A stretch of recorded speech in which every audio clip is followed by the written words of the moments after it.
Bonjour à tous, bienvenue à cette matinée sur la synodalité. Ce temps est proposé par le Secours catholique Caritas France et le Réseau Saint-Laurent.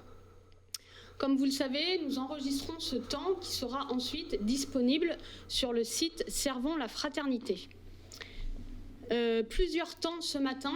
D'abord, un temps d'intervention avec Hervé Perrotte, aumônier national du Secours catholique, et Jean-Claude Caillot de la Pierre d'Angle. Voilà, un temps d'intervention qui durera environ 50 minutes. Vous pouvez, pendant ce temps ou juste après, poser des questions sur le chat et nous aurons ensuite un temps de questions-réponses. Voilà, alors veillez à ne pas mettre de messages personnels sur le chat, mais uniquement des questions. Voilà, et ensuite, dans un troisième temps, on vous expliquera comment est-ce que vous pouvez contribuer et vous joindre à cette dynamique. Hervé. Bonjour à chacune et à chacun. Nous sommes heureux de vous rejoindre et merci de nous rejoindre. Nous allons nous interroger sur comment marchons-nous ensemble. Cette question nous rejoint tous, qui que nous soyons, enfants, jeunes, adultes, pauvres et riches. C'est l'enjeu de la joie de l'homme, l'enjeu d'une fraternité qui n'oublie personne. Oui, cette question, comment marchons-nous ensemble, est universelle. Notre pape François la repose avec le mot synodalité, comme un enjeu capital, fondamental, important, pour retrouver l'identité même de l'Église. Une Église d'identité qui n'est pas identitaire, ouverte à tous ses membres, en marche, au souffle de l'Esprit. C'est l'Église du Christ qui ne se donne qu'à suivre. C'est nos pas, vous avez de bonnes chaussures? C'est nos pas de disciples missionnaires dans nos vies de tous les jours. Notre pape nous appelle sans cesse à nous convertir, à nous réformer pour être fidèles à l'Évangile. Une bonne nouvelle portée par une Église, peuple de Dieu en marche, corps du Christ en marche, fraternité en marche. Comment, avec qui marchons-nous? Nous sommes tous responsables du comment et du avec qui. De quoi et comment discutons-nous tout en marchant? L'écoute, le silence, le respect, le rythme de moi-même, le rythme des autres, le service. Est-ce que l'on oublie quelqu'un? Est-ce que tout le monde est invité? Est-ce que tout le monde a de bonnes chaussures pour tenir la route? Tout le monde doit être équipé, associé, en partant toujours, des plus lointains, des plus en galère, des plus blessés, pour que tous soient dans la marche, pour que tous nous soyons ensemble en marche. Vivre la synodalité comme un don précieux que l'on reçoit, mais que l'on donne aussi et que l'on construit. Nous sommes tous ensemble capables de cela. Oui, capables. Nous sommes tous ensemble capables. Alors il faut y aller. Et nous sommes en même temps co-responsables. Et nous savons que c'est un chemin de joie, un peu comme les disciples d'Emmaüs. Notre cœur n'était pas tout brûlant au-dedans de nous quand tu nous expliquais en chemin, les Écritures. Merci à Jean-Claude Caillot d'apporter son éclairage, d'être notre guide pour nous permettre d'être de bons randonneurs de synodalité. Jean-Claude est bibliste. Il a créé Pierre d'Angle en 2000, une association pour lire ensemble l'Évangile et s'entraider pour marcher à la suite de Jésus-Christ. Souhaitons-nous une bonne marche, de belles découvertes, un bon voyage au service de la synodalité. Et vous voyez, j'ai pris mon sac au dos. Jean-Claude, nous partons avec toi.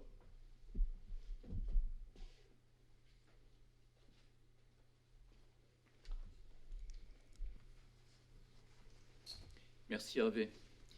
Et bonjour à tout le monde. Alors, on va faire un voyage.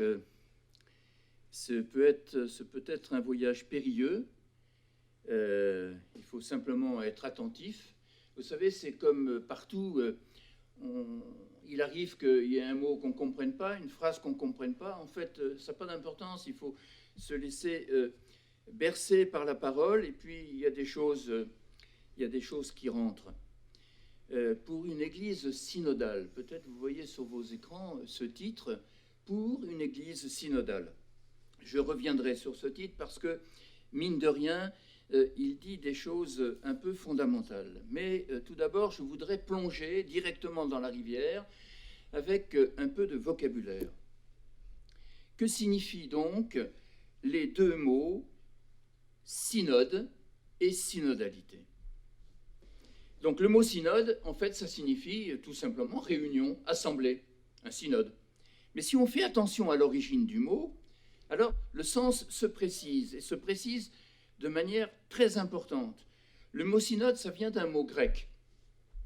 Le mot grec, c'est sounodos, avec soun, qui signifie avec, ensemble, et vous pouvez voir sur le PowerPoint, ça écrit de manière claire, le mot sun qui veut dire avec, ensemble, et le mot odos qui lui signifie route, chemin et même voyage.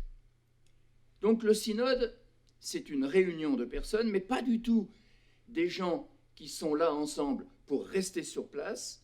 C'est une réunion de personnes qui sont d'accord pour marcher ensemble. D'accord pour marcher ensemble.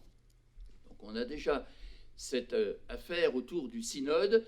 Il s'agit de marcher ensemble, les uns avec les autres, les uns par les autres.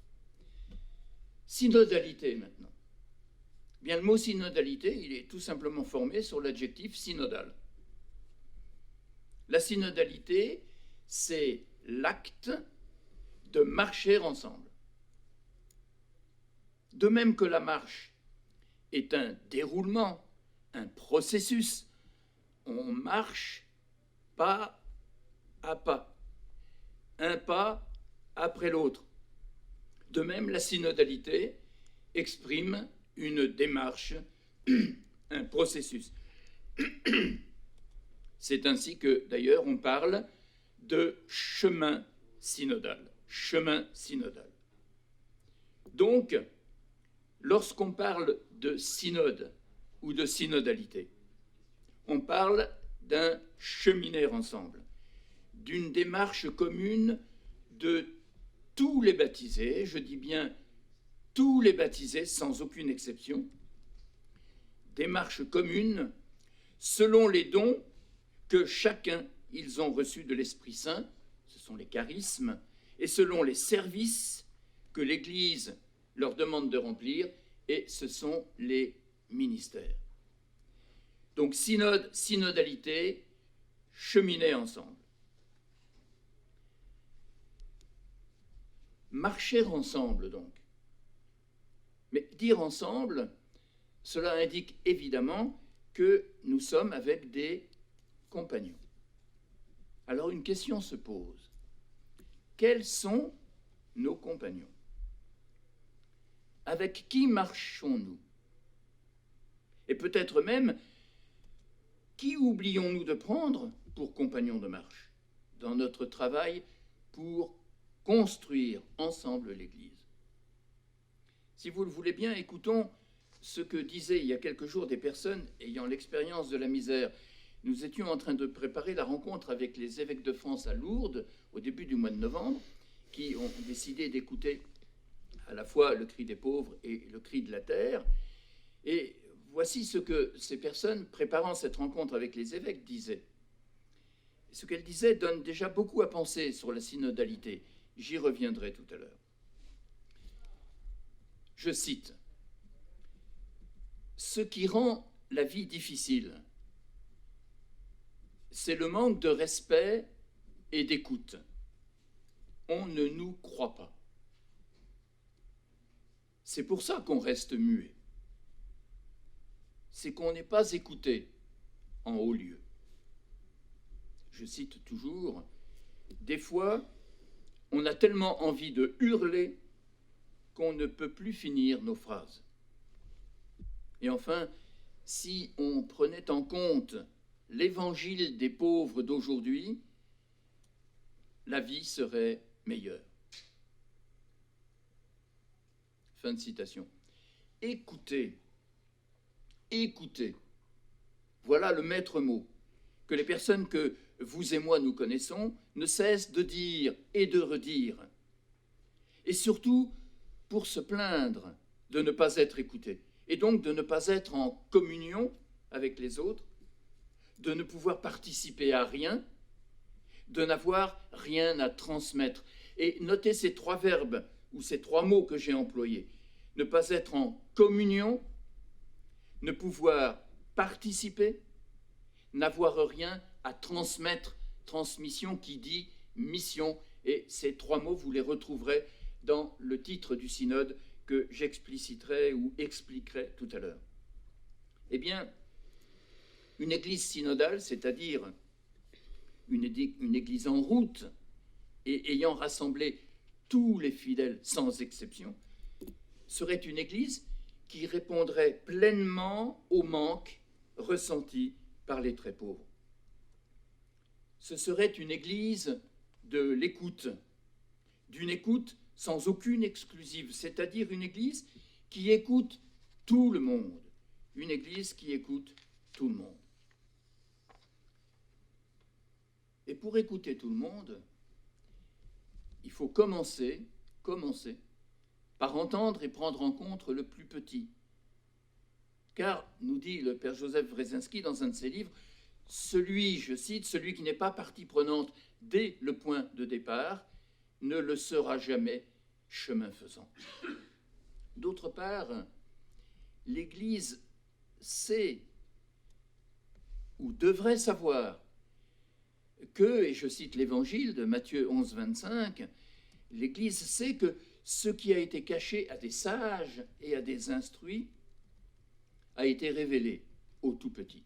En comprenant bien que le mot tout petit, népioi en grec, le mot tout petit signifie ceux qu'on laisse de côté, ceux qu'on prend pour des enfants, ceux à qui on ne confie aucune responsabilité, parce que, croit-on, ils n'ont rien à dire puisqu'ils ne pensent pas. Donc l'Église sait cela, puisque c'est une parole de Jésus dans l'Évangile. L'Église sait qu'une part de la révélation lui manque à elle, l'Église. Une part de la révélation lui manque, cette part que, collectivement, nous sommes incapables d'entendre, parce que nous sommes trop centrés sur nos certitudes et nos savoirs acquis. Une Église synodale, telle que je viens rapidement de la décrire, et il y aurait évidemment beaucoup d'autres choses à dire, mais j'y reviendrai un peu plus tard. Une Église synodale réussirait alors à s'éloigner de la vision élitiste que décrit le pape François dans le texte que vous avez sous les yeux sur l'écran. Je lis une vision, cette vision élitiste, une vision qui conduit certains à croire appartenir à un groupe qui possède toutes les réponses et qui n'a plus besoin d'écouter et d'apprendre quoi que ce soit, ou qui fait semblant d'écouter. Fin de citation du pape François. Quelques années auparavant, en 2013, dans le groupe Place et Parole des Pauvres pour préparer Diaconia 2013, des membres de ce groupe remarquaient « ça ne suffit pas de parler, il faut être écouté. Il y a trop de gens qui savent, qui connaissent tout. Alors on ne peut pas parler, parce qu'on ne croit pas qu'on a des choses à dire. Et encore moins des choses qui pourraient intéresser les autres. » Fin de citation. Une église synodale, c'est une église qui reconnaît qu'elle doit apprendre de tout le monde, de tout le monde. Mais nous savons bien, il y a des résistances. Certains ne sont pas d'accord. Pas d'accord du tout même. sur le fait qu'il faille apprendre de tout le monde. Pourquoi cette résistance? Parce qu'on n'imagine pas que les plus pauvres aient une pensée qui puisse féconder la vie et la pensée de l'Église, féconder la vie de l'Église. Comme le dit le pape François dans La joie de l'Évangile, c'est au numéro 31, le troupeau lui-même possède un odorat pour trouver les nouveaux chemins. Le troupeau lui-même possède un odorat pour trouver les nouveaux chemins. Fin de citation. Mais pour que ces nouveaux chemins se découvrent et s'ouvrent, il y a l'absolue nécessité de rencontrer leur présence et de chercher leur voix. Car pour entendre ce que l'Esprit dit aux Églises, nous avons nécessité de nous laisser façonner par l'expérience de vie des très pauvres et par la pensée qui s'en engendre. Pour paraphraser le pape François dans Fratelli Tutti, c'est au numéro 235, pour le paraphraser, on pourrait dire « S'il faut nous renouveler collectivement en Église, et nous le savons bien, il faut bien se décider à être sur le chemin du renouvellement. S'il faut nous renouveler collectivement en Église, ce sera toujours à partir des derniers. Ce sera toujours à partir des derniers. » Vous le savez, évidemment, le pape François a décidé de convoquer un synode des évêques. Le synode, c'est une réalité qui existe depuis les premiers siècles. Et puis, peu à peu, cette réalité, c'est-à-dire le fait de se réunir ensemble, de discuter, de parler, de délibérer, puis de décider, sous la conduite de l'Esprit, cette réalité a perdu de son importance. Parce que l'Église a distingué de manière quasiment absolue entre une Église enseignante et une Église enseignée. Entre les clercs, censés dire la vérité, et les laïcs, censés écouter et obéir. Les uns savent, les autres sont ignorants. Ainsi, être ensemble a pris de moins en moins d'importance puisque les bergers se trouvaient seuls à penser, à décider, oubliant malheureusement qu'il n'y a de bergers que s'il y a un troupeau. Il n'y a d'église que s'il y a le peuple de Dieu. Et puis, à la dernière session du Concile Vatican II, en 1965, le Concile Vatican II a commencé en 1962, en 1965, le pape Paul VI a remis en valeur le synode des évêques. Et en 2015, le pape François a réformé le synode. Il l'a réformé en impliquant tous les fidèles par une large consultation. À présent, avec le pape François, le synode devient un processus. Il s'agit d'un chemin synodal qui se conclura par le synode des évêques en octobre 2023. Processus, chemin synodal, ça veut dire que le synode, c'est pas en octobre 2023. Le synode, il a commencé samedi et dimanche dernier avec l'inauguration par le pape François au Vatican. Nous sommes aujourd'hui en synode. Nous sommes une église en synode, rassemblée tout entière pour penser et donner à penser à ceux qui, il faut bien que quelques-uns le fassent, à ceux qui finalement décideront. Car nous sommes évidemment sous l'autorité de Pierre, c'est-à-dire sous l'autorité du pape François.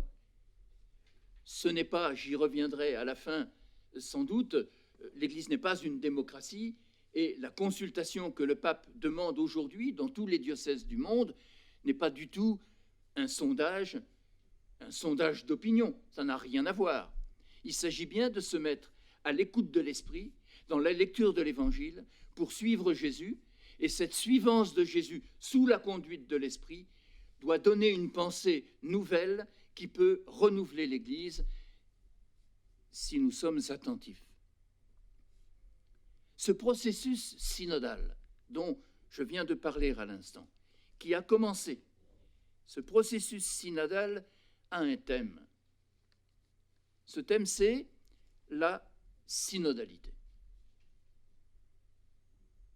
Mais attention, en réalité, le synode des évêques n'a pas du tout pour titre la synodalité. Le titre est beaucoup plus précis. Et vous le voyez sur votre écran, il s'agit de « pour une Église synodale ». Pour. Ce « pour », c'est un peu l'équivalent de « vers une Église synodale », ou bien « en faveur d'une Église synodale », ou encore « allons vers une Église synodale ». C'est un processus. L'Église, je le dirai dans un instant, mais mieux vaut deux fois qu'une, l'Église, par essence, elle est synodale. Mais en même temps, elle est en devenir d'être synodale. C'est un processus. C'est jamais accompli complètement. Nous sommes déjà en synodalité et en même temps, cette synodalité, elle est à réaliser, à accomplir. Nous allons vers pour une Église synodale. Il y a un aspect dynamique, quelque chose à construire, à inventer. Non pas seulement à recevoir de pensées toutes faites, mais à inventer à partir des événements, à partir, disait le Concile Vatican II, des signes des temps. Être attentif aux signes des temps qui nous sont donnés dans le monde, dans notre société, dans notre Église aujourd'hui. Dans notre Église aujourd'hui, le Seigneur parle, il parle abondamment, il parle même parfois avec fracas. Mais que dit-il ? Que dit-il ?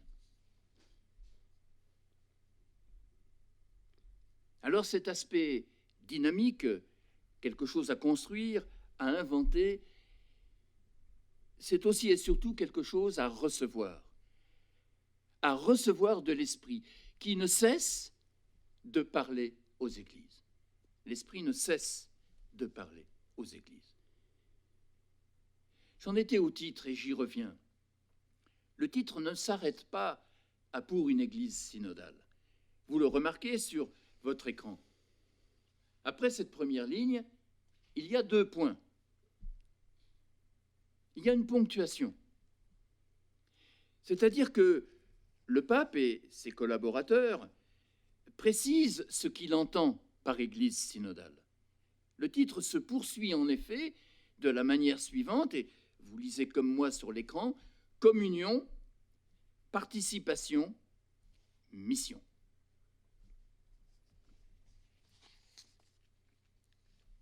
L'Église, en tant qu'elle est synodale, est une communion où tous prennent part à la construction de l'Église, et cette communion est orientée vers l'extérieur de l'Église, c'est la mission.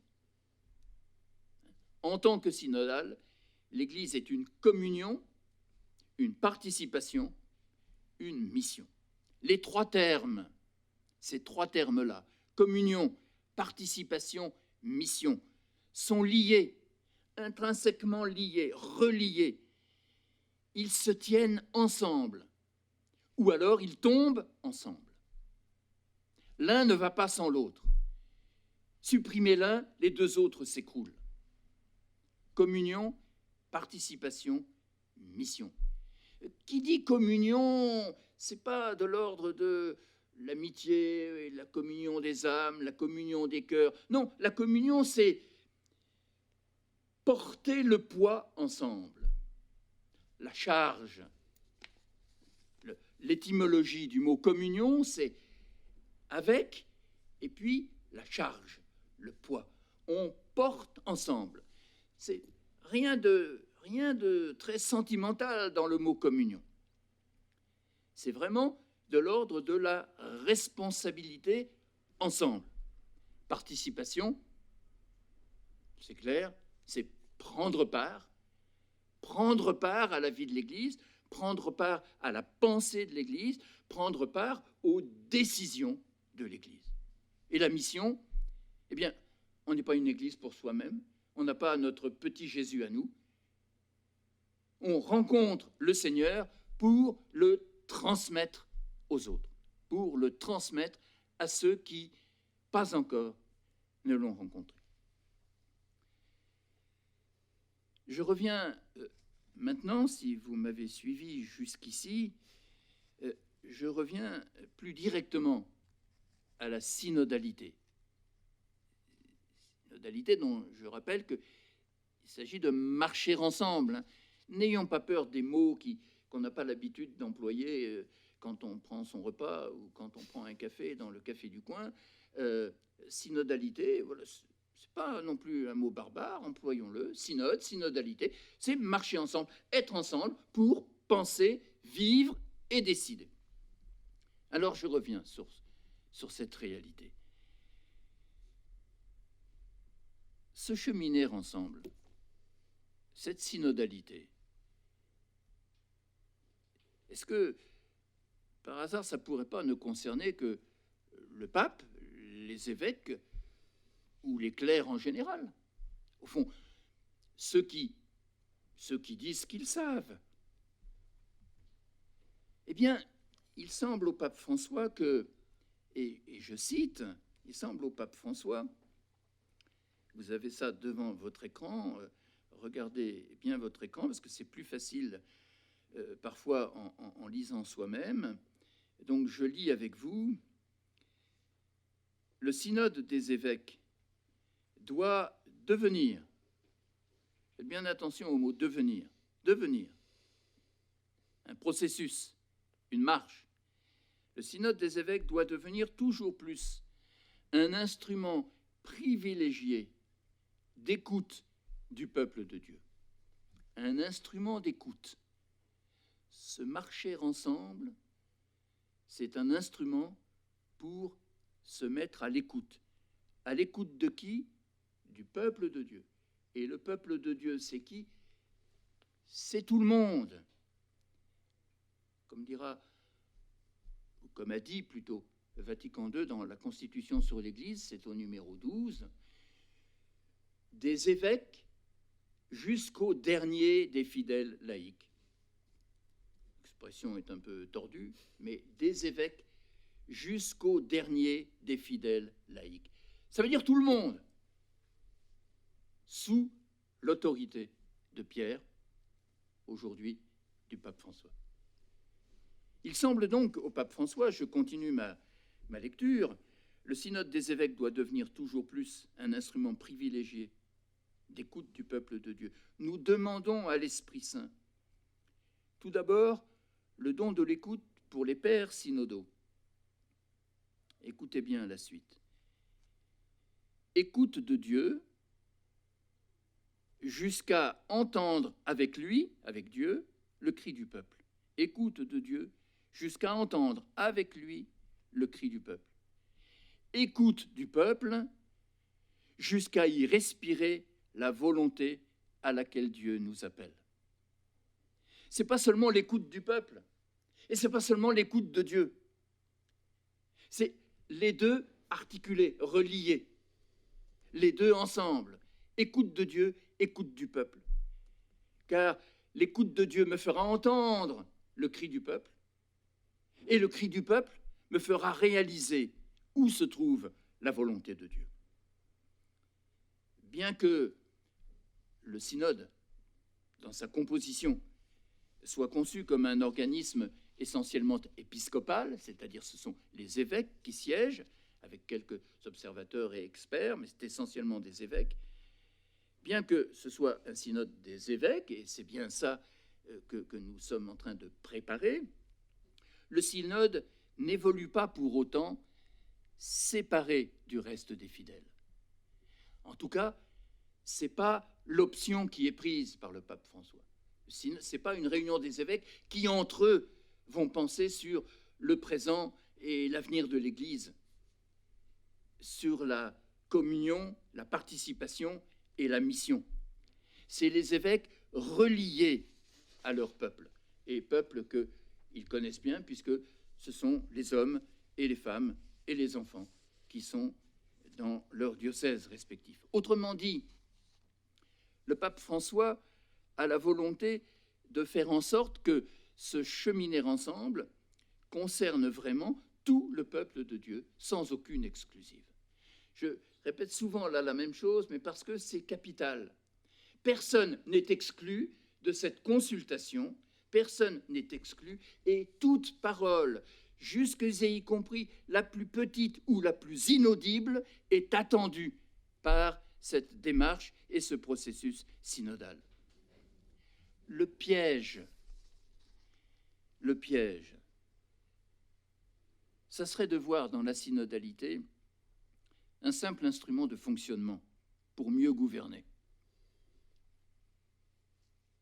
Or, pour François, la synodalité n'est pas du tout un instrument. Elle est une dimension constitutive de l'Église. Je m'explique. C'est-à-dire que la synodalité, être ensemble, marcher ensemble, la synodalité est un élément essentiel qui appartient à l'essence de l'Église. C'est ça que veut dire constitutif. La synodalité est une dimension constitutive de l'Église, c'est-à-dire que l'élément essentiel de l'Église, c'est d'être ensemble, d'être réunis, pas seulement pour célébrer, pas seulement pour écouter la parole de Dieu, mais pour penser ensemble et construire, édifier l'Église qui est le peuple de Dieu.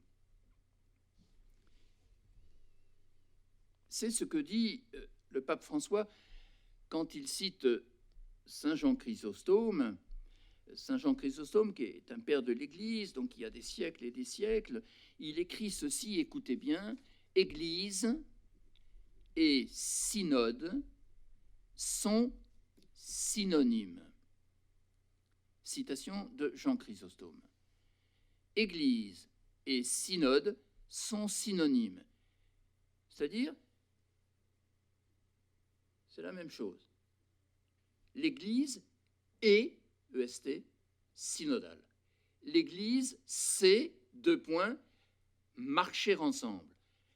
Bien sûr, il faut ajouter, à la suite de Jésus, sous la conduite et l'inspiration de l'Esprit Saint. Église et synode sont synonymes. François dit même, et vous avez le texte devant les yeux, François dit même qu'il ne suffit pas d'avoir un synode, il faut être un synode. Vous voyez la différence? Avoir un synode, voilà. Ben, on a une réunion, on a un conseil d'administration. On a le conseil d'administration. Non, le synode n'est pas du tout un conseil d'administration. Il faut être synode. Il faut être ensemble. Il faut être réunis ensemble pour marcher à la suite de Jésus. L'Église, je continue le texte de François, c'est un discours qu'il a fait en 2019, l'Église a besoin d'un dialogue vivant entre les pasteurs, que les pasteurs se parlent, et entre les pasteurs et les fidèles, que les pasteurs parlent aux fidèles, que les fidèles parlent aux pasteurs, que les fidèles écoutent les pasteurs, mais que les pasteurs écoutent les fidèles. L'un ne va pas sans l'autre. L'un ne va pas sans l'autre. L'écoute est réciproque. Sinon, il n'y a plus d'écoute. Il me faut ajouter J'espère que sur ce point, je me suis bien fait comprendre. Il me faut ajouter quelque chose. J'y ai fait brièvement allusion tout à l'heure, en commençant. Tout ce que je viens de dire ne signifie pas du tout qu'il faille démocratiser l'Église. Le synode n'est pas un parlement de l'Église. Et la consultation des fidèles, c'est cela que je disais tout à l'heure, la consultation aujourd'hui des fidèles n'est pas une enquête d'opinion. Pas du tout. Il s'agit de, non pas démocratiser, mais reconnaître que l'Église est construite par tous. Construite par tous. Que s'il n'y a pas ce tous, il n'y a pas d'Église. Et construite par tous grâce à l'action multiforme, qui a beaucoup de manières de s'exprimer, grâce à l'action multiforme de l'esprit. Il faut reconnaître que nous portons solidairement, tous solidairement, la responsabilité de l'Église. Responsabilité de l'Église. Mais chacun a sa place. Chacun a sa place. Il ne faut pas oublier, bien sûr, que cette responsabilité, elle est portée de manière diverse.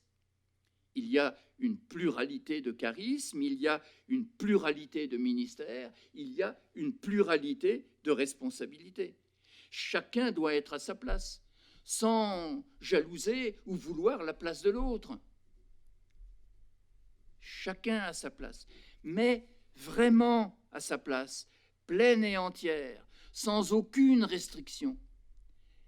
La place du prêtre est la place du prêtre, celle de l'évêque est celle de l'évêque, celle du pape est celle du pape, et celle du fidèle laïque est celle du fidèle laïque. Tous ont une responsabilité dans l'édification, la construction de l'Église, pourvu que je sois, moi, à ma place, pleine et entière, et sans aucune restriction, et sans aucune censure. En conclusion,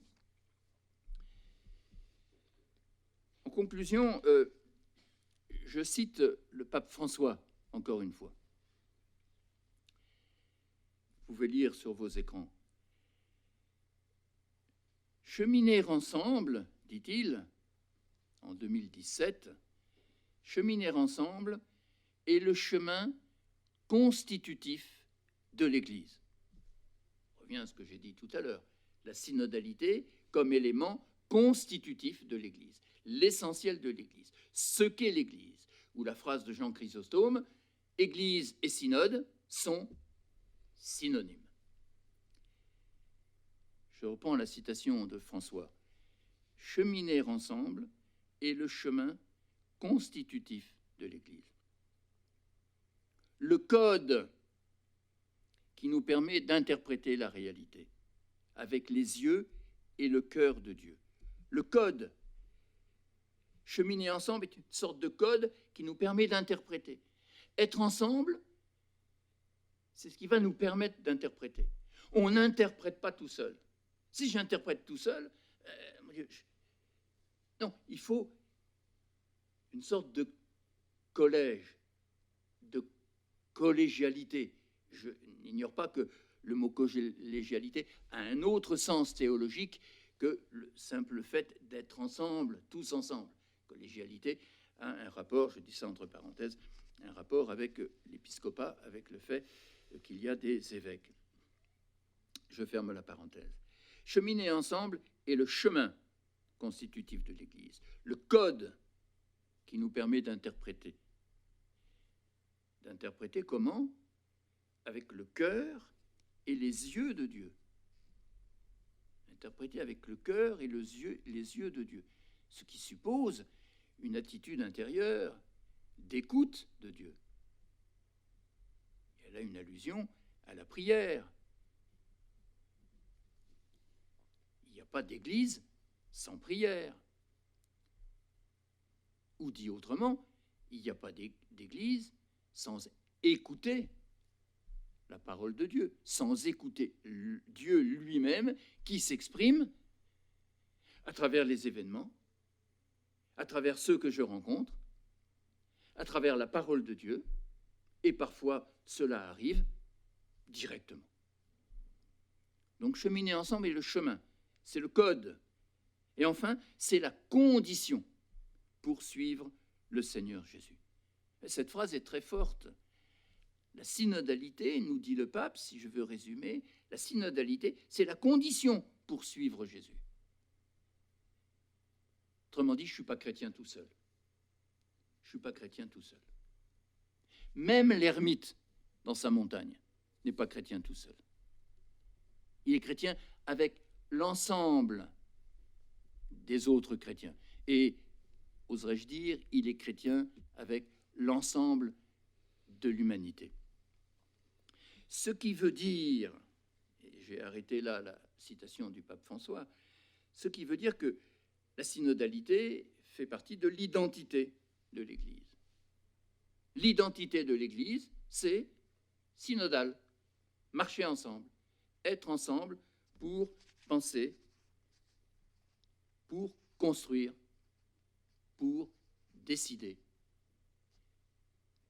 Sans oublier que la décision appartient à quelques-uns, parce que l'Église, ce n'est pas le café du commerce. Mais pour que cet être de l'Église, cet être synodal de l'Église, se déploie pleinement, il ne faut oublier personne. Et le danger, c'est que, comme le soulignait le pape François dans le texte que je vous ai lu tout à l'heure, sur l'élite, des groupes qui savent tout, qui ont la réponse à tout, ils n'ont pas besoin d'écouter, ils n'ont pas besoin d'écouter la rue, puisque dans leur bibliothèque, ils ont tout. Et que parfois même, leur tête et leur cœur s'est transformé en bibliothèque. Donc il faut oublier personne. Des évêques jusqu'au dernier des fidèles laïcs, nous disait le Concile Vatican II dans la Constitution sur l'Église. Je signale que cette phrase n'est pas des pères de Vatican II, mais de saint Augustin. Le Concile cite à ce moment-là le père de l'Église, saint Augustin. Donc, oubliez personne. Autrement dit, il nous faut être particulièrement attentif, insistant, exigeant, pour que les plus pauvres aient une place. Leur place. J'ai à avoir ma place. Hervé, qui vous a parlé tout à l'heure, a à avoir sa place. Vous qui m'écoutez, vous avez à avoir votre place. Et le plus pauvre parmi vous, le plus pauvre que vous rencontrez, il a sa place dans l'Église, unique, irremplaçable. Sa pensée doit être entendue. Pour que sa pensée soit entendue, il faut qu'il puisse la dire. Et cela, c'est notre responsabilité. Place et paroles des plus pauvres. Place et paroles qui doivent être au cœur de l'Église. Place et paroles qui doivent être les moteurs de nos transformations nécessaires. Vous savez, on parle aujourd'hui beaucoup de « faut changer des choses dans l'Église quand même un peu, il faut réfléchir au fonctionnement, faut peut-être même à des choses très, très, très importantes qui pourraient changer, qui devraient changer. » Mais ça ne peut pas changer en vérité. En vérité, si le plus pauvre n'est pas entendu. Vous allez me dire, mais pour quelle raison? Puisqu'il y en a qui savent. Ils n'ont qu'à faire tout seuls. On perd du temps à écouter les plus pauvres. C'est tellement difficile de les écouter. Pour quelle raison? Mais parce qu'ils sont la figure de Jésus-Christ. Ils sont la figure de Jésus-Christ. Ils sont la présence même de Jésus-Christ.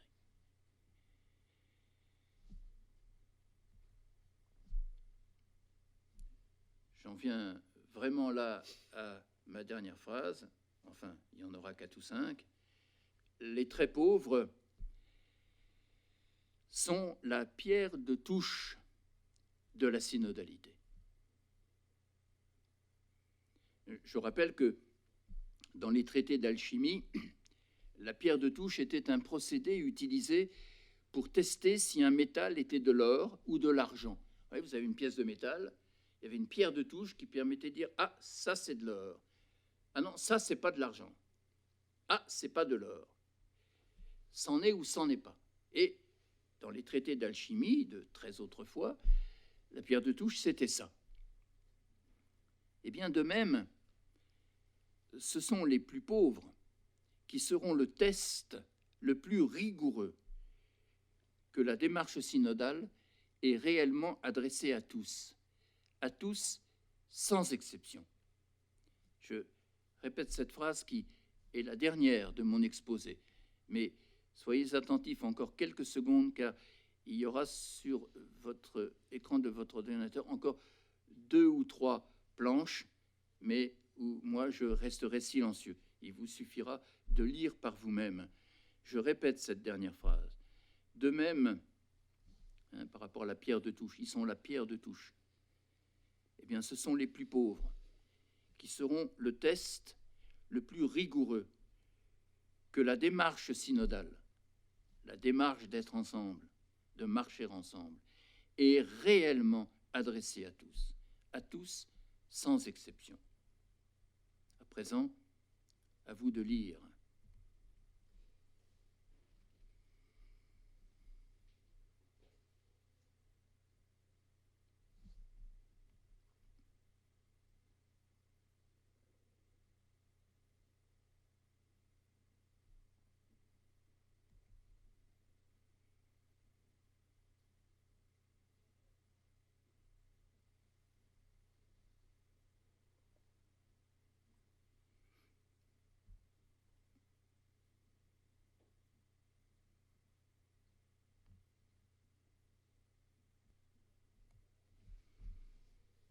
Merci.